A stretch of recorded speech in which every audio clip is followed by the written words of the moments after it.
AARP is slamming Republicans for their proposal for repealing and replacing Obamacare as, quote, harmful to senior citizens. Now, the lobbying group is accusing House GOP members of crafting a sweetheart deal for big drug companies and increasing insurance premiums for consumers that could be particularly harmful to the elderly. Joining us now with more on that is AARP's the group's legislative counsel, David Certner. Good to see you, David. Thanks for coming in. Appreciate it. So, thanks for having me. Explain to me exactly how this would hurt seniors, the GOP draft plan. Well, of course, the big problem that we have here for many people is that they've seen soaring premiums.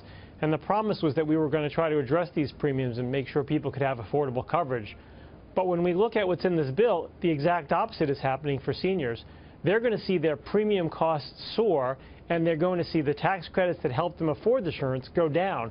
So with this double whammy, we're going to see people 50 to 64 with premium increases of $5, $6, $7, over $8,000, depending on their age and income. And we think this is just the wrong approach. Now, as you know, there are conservative members of the House and the Senate that don't like the bill either, and sometimes for reasons that are not dissimilar to yours. Let's just play a soundbite from Senator Rand Paul, who's spoken out about part of the plan. Really excited about bailing out the insurance companies and assuming their risk, having the taxpayer assume their risk. So do you think that's one of the problems, that there was a carve-out for insurance companies and they get all these tax credits, but individuals don't get to use that money in the way that they see fit? Well, part of the deal here is that the insurance companies are getting a big $140 billion fee waiver for them. At the same time, they're being allowed to charge older Americans 5 times as much as others for insurance. So this combination for older Americans and for insurance companies, they're getting a big windfall. Seniors are having to pay the price. Now, are you working with people like Rand Paul to try to come up with a better idea, a better plan while it's still in the draft stage?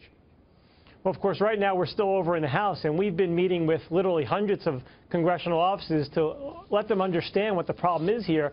I'm not sure how many people realize what these gigantic impacts are for people. You can't have a senior who's age 60 making $25,000 seeing a premium increase of $5,600. It just doesn't make sense. They can't afford it. They're going to lose their insurance.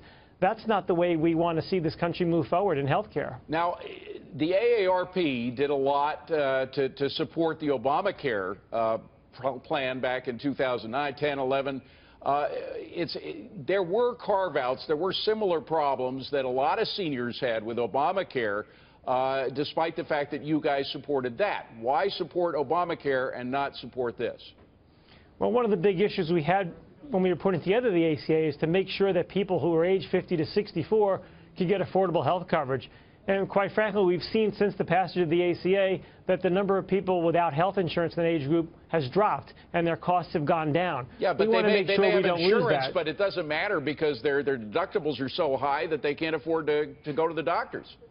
No, this isn't quite the case, because what was allowed under the law is how much insurance companies are allowed to charge people in what's called age rating, or we refer to as the age tax. And if insurers are allowed to charge you 5 times or more than everybody else, you're just not going to be able to afford insurance. Right now, the law says you can't charge a senior more than 3 times what you charge somebody who's younger. That's still a lot of money, but at least it's somewhat affordable. All right. Very interesting. David Certner, thank you very much. Appreciate it.